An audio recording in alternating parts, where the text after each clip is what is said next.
नमस्कार. आज आपण एका खूप रंजक संकल्पनेवर बोलणार आहोत, जी आपल्याला मिळालेल्या माहितीतून समोर आली आहे. ॲटॉमिक हॅबिट्स म्हणजे अणुसवयी. आता बघा, अनेकांना कसं वाटतं की मोठं यश पाहिजे असेल तर काहीतरी मोठं, एकदम भव्य-दिव्य करायला हवं. पण आजची माहिती काहीतरी वेगळंच सांगतेय. ती म्हणते की खरी ताकद, खरी शक्ती ही अगदी लहान, जवळपास दिसत पण नाहीत अशा, पण सातत्यपूर्ण सवयींमध्ये असते. तर आज आपण हेच समजून घेणार आहोत की या रोजच्या अगदी छोट्या वाटणाऱ्या कृती त्या इतके मोठे, म्हणजे जवळजवळ आश्चर्यकारक परिणाम कशा काय घडवतात. माहितीत एक सूत्र आहे की रोज फक्त 1% सुधारणा केली ना, तर वर्षाच्या शेवटी तब्बल 37 पटीने चांगली कामगिरी होते. हे गणित कसं काय जमलंय आणि यामागे काय विचार आहे, चला जरा खोलवर जाऊन बघूया यात. तर आपल्या माहितीमध्ये हा ॲटॉमिक हॅबिट्स किंवा अणुसवयी शब्द सारखा येतोय. याचा नेमका अर्थ काय आहे?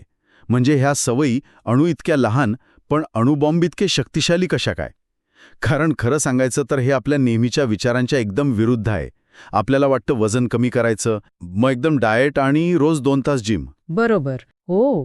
किंवा व्यवसाय उभा करायचा आहे तर एखादी भन्नाट बिग आयडिया पाहिजे. अगदी. पण इथे तर सुरुवात अगदी लहान गोष्टीतून होते असं म्हटलंय. हे कसं? हो, आणि ही अणूची तुलना आहे ना, ती खूप महत्वाची आहे.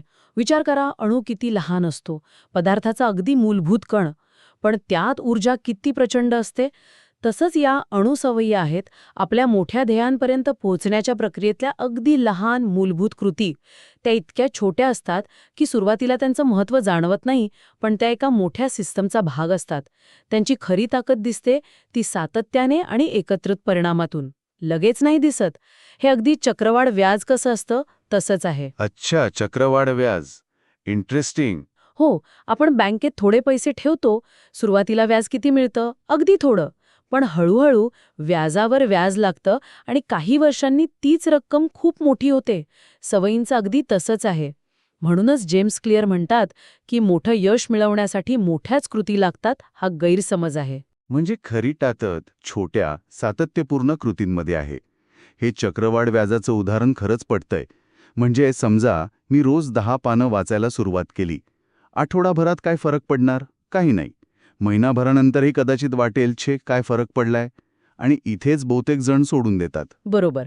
तिथेच संयम सुटतो. पण माहिती म्हणते की 2, 5, अगदी 10 वर्षांनी मागे बघितलं तर त्याच रोजच्या 10 पानांनी किती मोठा फरक पडलेला असेल ज्ञानात किंवा दृष्टिकोनात. पण ती जी गोष्ट आहे ना, की 1% रोजची सुधारणा म्हणजे वर्षाला 37 पट वाढ. हे गणितीदृष्ट्या पटतं, पण खरंच इतका मोठा परिणाम कसा होतो यावर विश्वास ठेवणं लोकांना जरा कठीण जातं. याचं एखादं ठोस जगासमोरचं उदाहरण आहे का आपल्या माहितीमध्ये? म्हणजे लोकांना अजून स्पष्ट होईल. हो, नक्कीच आहे. आणि हे उदाहरण खूपच प्रसिद्ध आहे खरं तर. आपल्या माहितीमध्ये ब्रिटिश सायकलिंग टीमचे एक उत्तम उदाहरण दिलंय. साधारण 2003 पर्यंत ही टीम म्हणजे आंतरराष्ट्रीय स्तरावर अगदीच सामान्य होती. म्हणजे विचार करा, 100 वर्षांच्या इतिहासात ऑलिम्पिकमध्ये फक्त 1 गोल्ड मेडल होतं त्यांच्या नावावर. फक्त 1? 100 वर्षांत? बापरे. हो. त्यांची कामगिरी इतकी म्हणजे निराशाजनक होती की युरोपातल्या एका मोठ्या सायकल कंपनीने त्यांना सायकली विकायला नकार दिला होता. काय सांगताय? बिकाला हो नकार? हो, कारण त्यांना भीती होती की टीमच्या खराब कामगिरीमुळे त्यांच्या ब्रँडचं नाव खराब होईल. इतकी वाईट स्थिती होती. पण मग 2003 मध्ये डेव्ह ब्रेल्सफोर्ड आले नवीन परफॉर्मन्स डायरेक्टर म्हणून, आणि त्यांनी एक वेगळाच दृष्टिकोन आणला.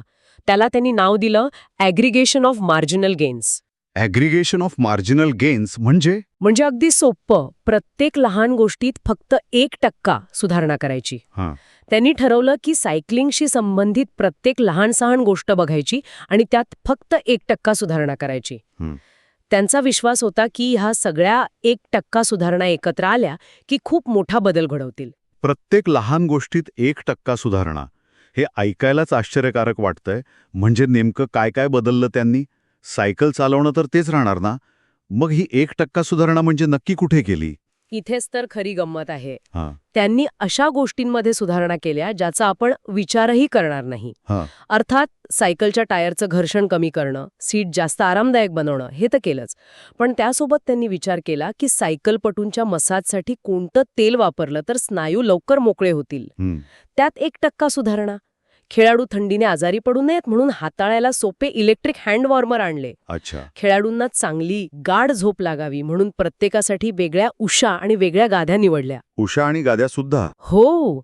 इतकंच काय, टीमच्या सायकली ज्या ट्रकमधून न्यायचे तो ट्रक आतून पांढऱ्या रंगाने रंगवला. ट्रक रंगवला?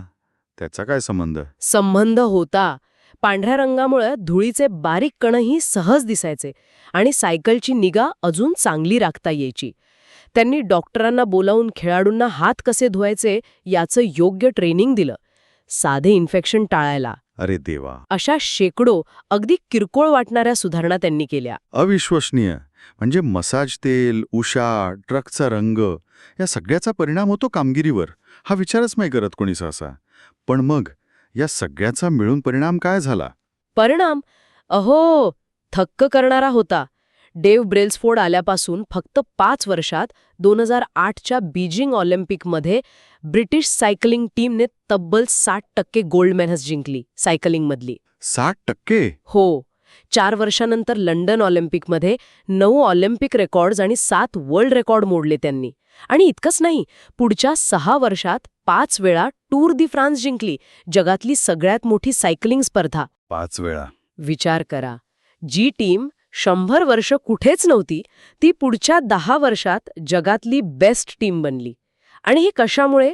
तर त्या 1% सुधारणेच्या तत्वज्ञानामुळे. हेच आहे अणुसवयींचं खरं सामर्थ्य. लहान, सातत्यपूर्ण प्रयत्न, पण एकत्रित परिणाम प्रचंड मोठा. हे उदाहरण खरंच डोळे उघडणार आहे. म्हणजे एकदम क्रांती करायची गरज नाहीये. हळूहळू पण सातत्याने केलेल्या सुधारणा जास्त प्रभावी ठरतात. आणि याच विचाराला धरून माहितीत अजून एक महत्त्वाचा मुद्दा आहे. तो म्हणजे आपण सध्या कुठे आहोत, आपली करंट पोझिशन काय आहे, यापेक्षा आपण कोणत्या दिशेने चाललो आहोत, आपली ट्रॅजेक्टरी ती जास्त महत्त्वाची आहे. हे जरा अजून सोपं करून सांगाल का? कारण आपण बहुतेक वेळा आज काय आहे यावरच लक्ष देतो. बरोबर. आणि हा मुद्दा समजून घेणं खूप महत्वाचं आहे. याचा अर्थ असा की आपली आजची जी काही परिस्थिती आहे, यश, अपयश, पैसा, आरोग्य, ही सगळी आपल्या भूतकाळातल्या सवयींचा निकाल आहे. पण आपलं भविष्य कसं असेल हे ठरवतात आपल्या आजच्या सवयी आणि आपल्या आजच्या निवडी. अच्छा. समजा 2 माणसं आहेत, दोघांकडे आज सारखेच पैसे आहेत बँकेत, पण एक जण दर महिन्याला थोडे पैसे वाचवतोय, ही झाली 1% चांगली सवय, आणि दुसरा दर महिन्याला थोडे जास्त खर्च करतोय, ही झाली 1% वाईट सवय.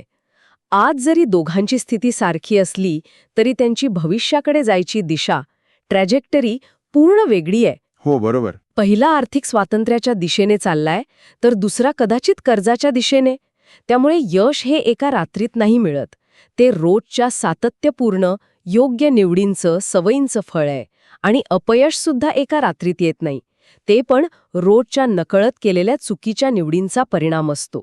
म्हणून आज निकाल दिसत नसला तरी आपण योग्य दिशेने जातोय की नाही हे तपासणं जास्त महत्वाचं आहे. म्हणजे फोकस फक्त आजच्या निकालावर न ठेवता आपल्या रोजच्या कृती आपल्याला आपल्या ध्येयाकडे नेतायत की नाही हे बघायला हवा. पण मग इथे एक धोका पण आहे नाही का? जशा चांगल्या सवयी चक्रवाढ पद्धतीने वाढतात तसंच वाईट सवयींचं पण होत असणारच ना? अगदी बरोबर मुद्दा मांडलात. आणि माहितीमध्ये यावरही भर दिलाय. आपण नेहमी सकारात्मक सवयी कशा फायद्याच्या आहेत हे बोलतो, पण नकारात्मक सवयींचा चक्रवाढ परिणाम किती धोकादायक असू शकतात याकडे आपलं दुर्लक्ष होतं. खरे. रोज फक्त थोडं जास्त जंक फूड खाणं, किंवा रोज अर्धा तास उगाच सोशल मीडियावर घालवणं, किंवा रोज थोडं नकारात्मक बोलणं, ह्या सवयी सुरुवातीला कशा वाटतात? अगदी निरुपद्रवी. एवढ्याने काय होते असंच वाटतं. बरोबर. पण याच लहान नकारात्मक सवयी चक्रवाढ पद्धतीने वाढत जातात. हळूहळू आरोग्यावर परिणाम होतो, वेळ वाया जातो, संबंध बिघडतात, आणि जेव्हा याचे मोठे परिणाम दिसायला लागतात तेव्हा अनेकदा खूप उशीर झालेला असतो. जसं 1% चांगली सवय वर्षाला 37 पट सुधारणा देते, तशीच 1% वाईट सवय आपल्याला 37 पट मागे पण खेचू शकते. बापरे, 37 पट मागे. हो, ही नकारात्मक बाजू समजून घेणं पण तितकंच महत्वाचं आहे. कारण नकळतपणे आपण चुकीच्या दिशेने, चुकीच्या ट्रॅजेक्टरीवर वेगाने प्रवास करत असू शकतो. आहे. म्हणजे आपण जर जाणीवपूर्वक लक्ष दिलं नाही तर छोट्या वाटणाऱ्या नकारात्मक सवयी आपल्याला आपल्या ध्येयांपासून कितीतरी दूर नेऊ शकतात. याचा अर्थ फक्त चांगल्या सवयी कशा लावायच्या यावर लक्ष देऊन नाही चालणार, तर आपल्या नकळत लागलेल्या किंवा आपण ज्यांच्याकडे दुर्लक्ष करतोय अशा वाईट सवयी ओळखणं आणि त्या बदलणं पण तितकंच गरजेचं आहे. निश्चितपणे. कारण अनेकदा आपली प्रगती का थांबलेली असते तर नवीन चांगल्या सवयी लावल्या नाहीत म्हणून नाही, तर जुन्या वाईट सवयींची पकड घट्ट असते म्हणून. त्यामुळे दोन्ही बाजूंवर काम करावं लागतं, चांगल्या सवयी रुजवणं आणि वाईट सवयी मोडणं. आणि दोन्हीसाठी हा अणू सवयींचा दृष्टिकोन उपयोगी पडतो. एकदम मोठी वाईट सवय सोडण्याऐवजी तिच्यात थोडी थोडी घट करणं किंवा तिला एका चांगल्या लहान सवयीनी हळूहळू बदलणं हे जास्त व्यवहार्य ठरतं. तर एकूणच या चर्चेतून हे अगदी स्पष्ट होतंय की मोठं यश मिळवण्यासाठी नेहमीच मोठ्या धाडसी पावलांची गरज नसते. उलट लहान, सातत्यपूर्ण आणि योग्य दिशेने टाकलेली पावलं जास्त महत्त्वाची ठरतात. कदाचित यशाची खरी गुरुकिल्ली हीच आहे की रोज फक्त 1% चांगलं बनण्याचा प्रयत्न करणं.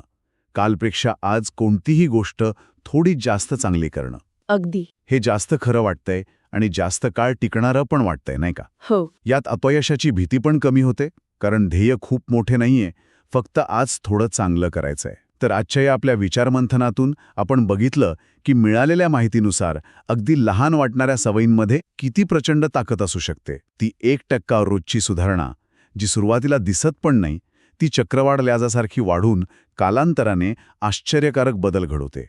ब्रिटिश सायकलिंग टीमचं उदाहरण तर हे अगदी स्पष्टच करतं. यातून आपण हे शिकलो की सातत्य, कन्सिस्टन्सी हे इंटेन्सिटीपेक्षा, तीव्रतेपेक्षा जास्त महत्त्वाचं आहे.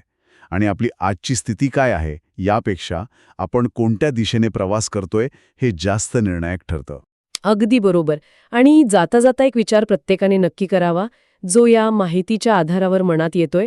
आपण सकारात्मक सवयींच्या चक्रवाढ परिणामांबद्दल बोललो, पण आपण आपल्या रोजच्या आयुष्यात नकळतपणे अशा कोणत्या लहान नकारात्मक सवयी जोपासल्या आहेत ज्यांची परिणामही असेच चक्रवाढ पद्धतीने वाढत असतील?